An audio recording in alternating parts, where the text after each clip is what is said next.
BJP MLA Eleti Maheshwar Reddy గారు 3-4 మాసాలతో మళ్ళీ నిద్రలేసినట్టుగా chit chat పేరిట ఈ డిసెంబర్కే మా ముఖ్యమంత్రి గారి పదవి కాలము అయిపోతుందని మీనాక్షి నటరాజన్ అందుకే వచ్చిందని చెప్పినటువంటి చెత్త మాటలు, పరమ చెత్త మాటలు మాట్లాడుతున్నటువంటి సందర్భాన్ని తీవ్రంగా తప్పడుతూ ఉన్నాం. వారి పరిస్థితి గురువింద గింజలాగా ఉంది.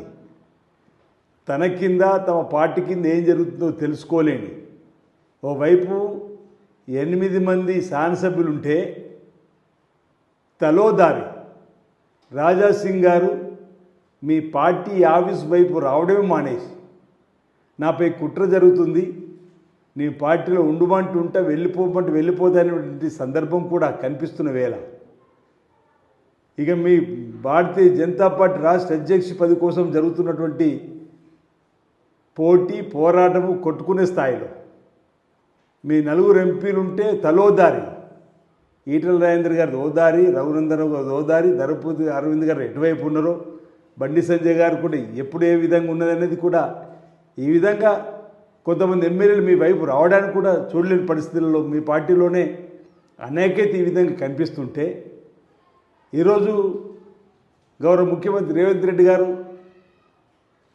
ప్రతినిత్యం 18 గంటలు కష్టపడుతూ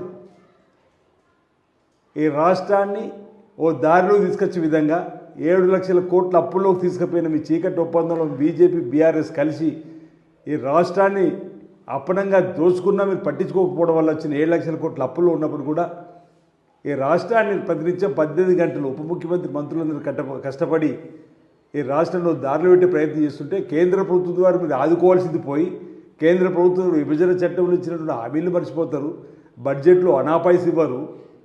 ఈరోజు ఈ ప్రభుత్వానికి కనీసం ఇక్కడి నుంచి రూపాయి పన్ను రూపాయలు చెల్లిస్తే తిరిగి 42 పైసలు ఇస్తున్నారు మీరు. అదే మీ బీహార్ ఉత్తరప్రదేశ్కు 7 రూపాయలు 3 రూపాయలు ఇస్తుంటే కూడా కేంద్ర ప్రభుత్వాన్ని తట్టి లేపే పరిస్థితి లేకుండా ఒక్క పథకాన్ని బయ్యారం స్టీల్ ఫ్యాక్టరీకి సంబంధించిన అంశం కానీ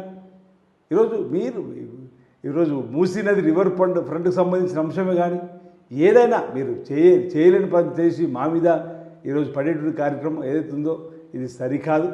ఈరోజు చిలక జ్యోషం చెప్పుడు ఆపుకోమని చెప్పి కొడుతున్నా. ఈ చిలక జ్యోషం చెప్పుడు ఆపండి, లేదంటే మీకు సంబంధించిన అంశాలు ఇంకా మీ చిట్టా కూడా విప్పడానికి కోసం ఈ కాంగ్రెస్ పార్టీ ప్రభుత్వం రెడీగా ఉందన్న మాట సందర్భంగా చెప్తూ ఈరోజు మీరు ఏవేవో మాట్లాడే మాటలు అది సరైనది కాదని సందర్భంగా తెలియజేస్తా ఉన్నాను. ఓ సినిమా స్క్రిప్ట్ రాసుకొని చిట్ చాట్ పేరిట ఈ చెత్త మాటలు ఓ రకంగా చెత్తవాగుడని అంటున్నాను. ఈరోజు మీ వైపున ఇన్ని పొరపాట్లు పెట్టుకొని మా ముఖ్యమంత్రి పైన, మా మంత్రుల పైన, మా ఉప ముఖ్యమంత్రి పైన మీరా మాట్లాడదని అంటున్నా. మీరు ఇక ముందు ఈ చిలక జోస్యం మానకపోతే మీ గురించి కూడా మేము మాట్లాడవలసినటువంటి అవసరం ఏర్పడుతుంది.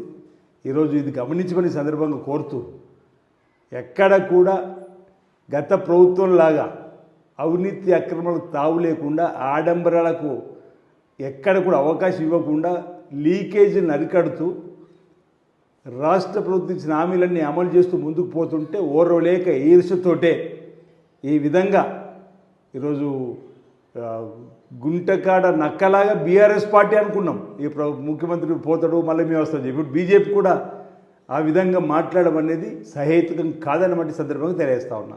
మరిన్ని వీడియోస్ కోసం ఛానల్ ని సబ్స్క్రైబ్ చేయండి. లేటెస్ట్ అప్డేట్స్ కోసం వాట్సాప్ ఛానల్ ని ఫాలో అవ్వండి. ఆ లింక్ డిస్క్రిప్షన్ లో ఉంది.